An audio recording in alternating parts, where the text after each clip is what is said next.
Bonjour et bienvenue dans un nouvel épisode des Interviews durables by Périclès Group.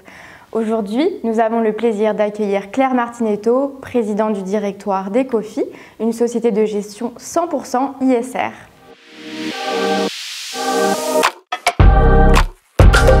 Avec plaisir. Donc Ecofi, c'est une société de gestion. Elle est filiale du groupe Crédit Coopératif, qui est la banque de l'économie sociale et solidaire, dans le groupe Banque Populaire et Caisse d'épargne. Ecofi, c'est une société de gestion à taille humaine. On est une soixantaine de collaborateurs. On gère environ 7 milliards d'actifs dans toutes les classes d'actifs cotées principalement, donc le monétaire, l'obligataire, les actions, le multi-actif, avec un petit peu de non-coté sur le solidaire.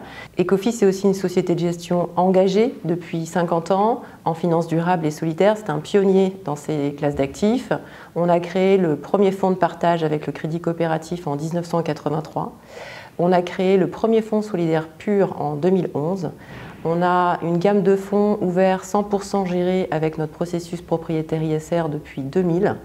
Et on est aussi la première société de gestion entreprise à mission en juin 2020.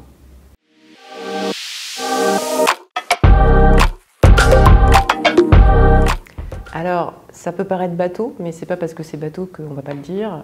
Notre ambition, c'est de poursuivre et d'aller toujours plus loin dans notre engagement. Et de continuer à être un leader de la finance durable. Alors comment? En agissant pour toutes les transitions et en particulier pour la transition juste, avec notre coloration et notre ancrage dans l'économie sociale et solidaire. Comment ça se matérialise?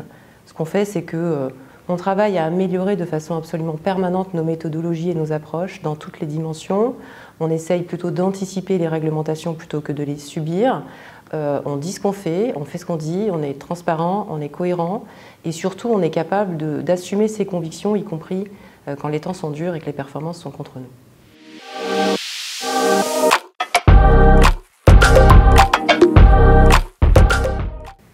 Alors déjà, ce que j'ai envie de dire, c'est qu'il faut distinguer le côté du non-côté.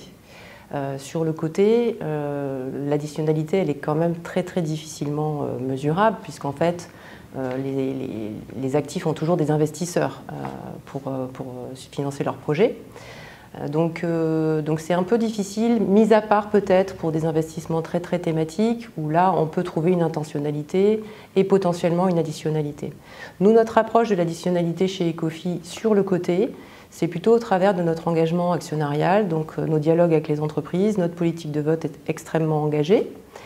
Et d'ailleurs, cette année, on a mis en place une méthodologie propriétaire pour noter la qualité de nos dialogues avec les entreprises qui s'appuie sur la qualité des interactions, la qualité des informations qu'on a reçues et aussi sur la capacité de chaque entreprise à tenir compte des axes d'amélioration qu'on leur a suggérés. Ça, c'est pour la partie côté. Sur la partie non côté, comme nous, notre non côté, c'est que du solidaire. J'ai envie de vous dire que l'additionnalité, elle est de fait, elle ne se discute pas. D'abord, elle est financière parce qu'il y a quand même beaucoup de projets qui ne se feraient pas sans les investisseurs, donc ça c'est très clair. Et elle est aussi extra-financière par construction, que ce soit avec des impacts sociaux ou environnementaux, parce que de toute façon, ça fait même partie de la définition de ce qu'est un investissement solidaire. Donc ça, c'est pour la partie additionnalité. En termes de mesures, pour finir sur le non-côté, chaque projet est différent. Donc on définit dans les thématiques que nous, on développe, qui sont pour la planète, qui sont pour une société plus juste, pour la solidarité, etc. À chaque fois, chaque projet a ses propres indicateurs qui sont mesurés et suivis de façon annuelle.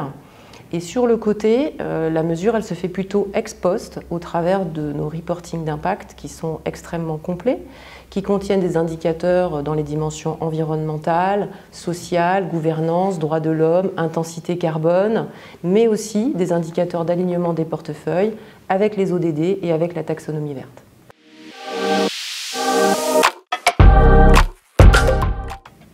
Avec plaisir. Alors j'ai dû réfléchir un peu parce qu'on en a financé beaucoup. On est un des plus gros investisseurs de l'économie solidaire. On a beaucoup de belles histoires. Je vais vous parler d'Espace. C'est une association d'insertion d'Île-de-France, plutôt dans l'ouest parisien, qui accompagne des personnes qui se sont éloignées du monde de l'emploi et du travail pour des raisons d'accident de la vie, des peines de prison, des situations difficiles, et qui les accompagnent au travers de projets d'écologie urbaine qui visent à préserver la nature et la biodiversité en ville. Alors ça se matérialise par des ateliers, par des projets de ressourcerie, par des projets de jardins partagés, par des projets de navigation douce par exemple. Et tout cela a un impact positif sur ces personnes parce que d'une manière générale, elles arrivent à retrouver un emploi. D'une manière générale, tout ça se mesure. Donc là, on arrive aux indicateurs d'impact. Pour un projet tel que celui-là, on va suivre le nombre de personnes qui ont suivi le projet, le nombre de sorties qu'on appelle dynamiques. Les sorties dynamiques, ce sont des sorties qui mènent à l'emploi et le nombre d'heures de formation qu'ils ont suivies. À titre d'exemple, sur celui-là, en 3 ans, le nombre d'heures de formation a juste doublé. Et le taux de sortie dynamique est passé de 64 à 71%.